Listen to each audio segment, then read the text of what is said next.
જેતપુરમાં લોકો જીવના જોખમે મુસાફરી કરવા માટે મજબૂર બન્યા છે। ક્વાંટમાં સરકારી બસનો અભાવ હોવાથી લોકો પરેશાન થઈ રહ્યા છે। આદિવાસી લોકો જીવના જોખમે મુસાફરી કરવા મજબૂર બન્યા। જીપના માલિકો ક્ષમતા કરતાં વધુ મુસાફરો બેસાડે છે।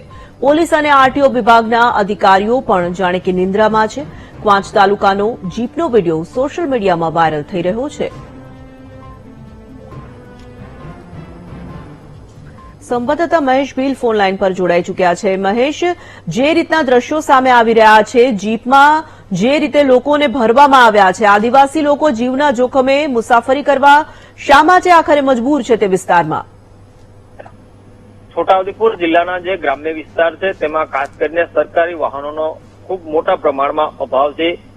ગ્રામ્ય વિસ્તારમાંથી શહેરોને જોડતા જે રસ્તા છે, તાલુકા મથક અને જિલ્લા મથક છે, અને સાથે જે વિદ્યાર્થીઓ છે તેઓને પણ તાલુકા મથકની સ્કૂલો હોય, આસપાસના વિસ્તારમાં જે સ્કૂલો આવેલી છે ત્યાં અભ્યાસ કરવા માટે ખૂબ મોટી મુશ્કેલીનો સામનો કરવો પડે છે। આ વિસ્તારની અંદર ખાસ કરીને ખાનગી વાહનોમાં લોકો મુસાફરી કરે છે। આ વિસ્તારની અંદર સરકારી બસોનો પણ અભાવ છે।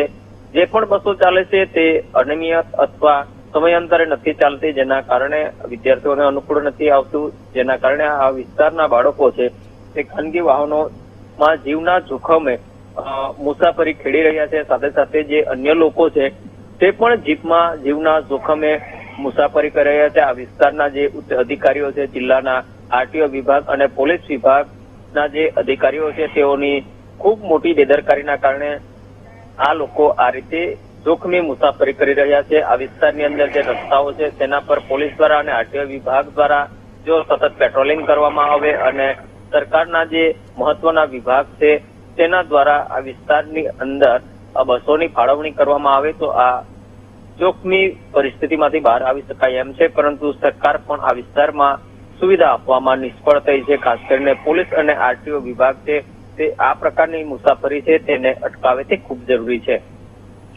ધન્યવાદ।